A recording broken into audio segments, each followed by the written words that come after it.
এভাবে ভুলেও কিন্তু কাঁচা আমের ভর্তা করবেন না, তাহলে কিন্তু বাসায় কারাকারি লেগে যাবে। হ্যালো এভরিওয়ান, আসসালামু আলাইকুম।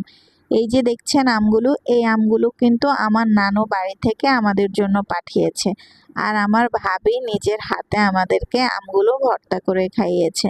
মাশাআল্লাহ, ভর্তাটা এত মজা ছিল যে সবাই কারাকারি লেগে গেছে। এই যে দেখছেন, প্রথমে আমগুলোকে ভালো করে ধুয়ে এবার কেটে নিচ্ছে একদম পাতলা পাতলা করে।